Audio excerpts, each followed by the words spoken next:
ہاں، یہ ایک حقیقت ہے کہ ہمارے معاشرے میں گدھے کو اکثر حقارت کی نظر سے دیکھا جاتا ہے، حالانکہ حقیقت میں ایسا نہیں ہونا چاہیے۔ لوگ گدھے کو کم عقل یا سست سمجھتے ہیں۔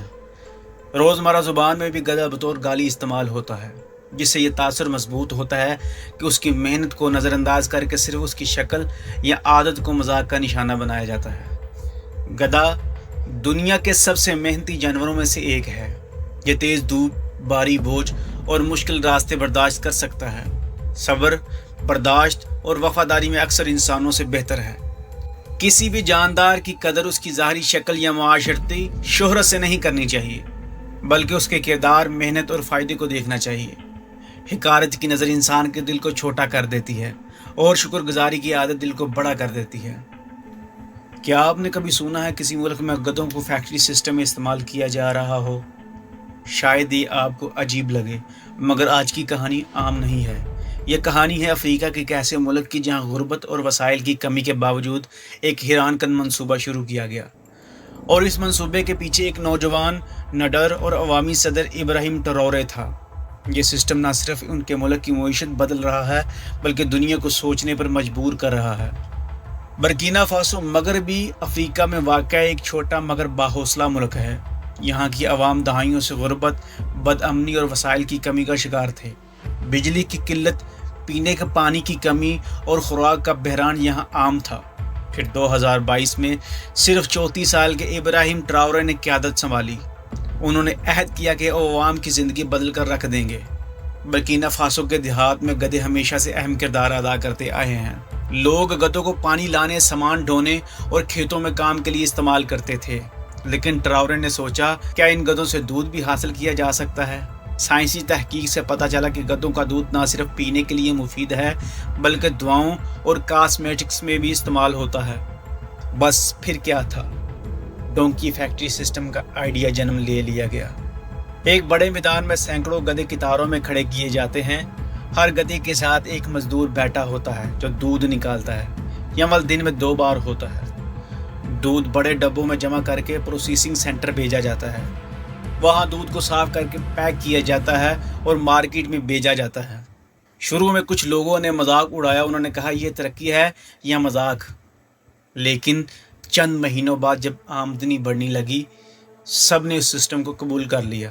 اب ایک گاؤں کا کسان ماہانہ اتنی کمائی کر رہا ہے جتنے پہلے سال بھر میں بھی نہیں ہوتی تھی۔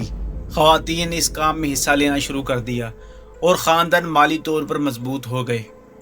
ٹراورے کا کہنا ہے کہ ہمارے پاس جو ہے اسی سے ترقی کریں گے۔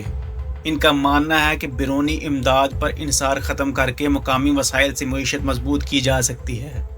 اس منصوبے سے مقامی پیداوار بڑھی، بے روزگاری کم ہوئی اور دودھ برآمد کرنے کا سلسلہ شروع ہوا۔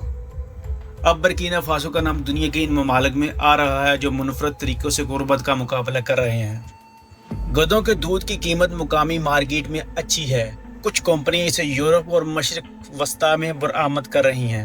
اس کی مانگ خاص طور پر دوائی اور بیوٹی پروڈکٹس میں بڑھ رہی ہے۔ گاؤں کے لوگ اب قرض سے آزاد ہو رہے ہیں، اور سب سے اہم، یہ سسٹم خود کفالت کی مثال بن گیا ہے۔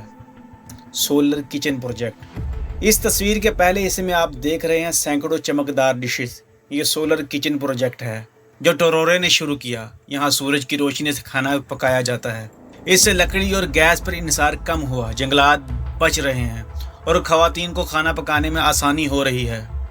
یہ سب منصوبے ایک ہی ویژن کا حصہ ہیں: مقامی وسائل سے خود کفالت۔ تنقید اور جواب۔ کچھ ادارے اور NGOز کہتے ہیں کہ گدھوں سے مسلسل دودھ نکالنا جانوروں پر ظلم ہے۔ ٹرورے کی حکومت کا کہنا ہے کہ گدھوں کو متوازن خوراک، آرام اور طبی سہولیات دی جاتی ہیں۔ وہ اسے ویسا ہی دیکھتے ہیں جیسے دنیا بھر میں گایوں اور بھینسوں کو دودھ نکالا جاتا ہے۔ ان کے مطابق یہ سسٹم مقامی ثقافت اور معیشت کا حصہ بن چکا ہے۔ عالمی میڈیا میں بھی اس پر بحث جاری ہے، کچھ تعریف کرتے ہیں، کچھ تنقید۔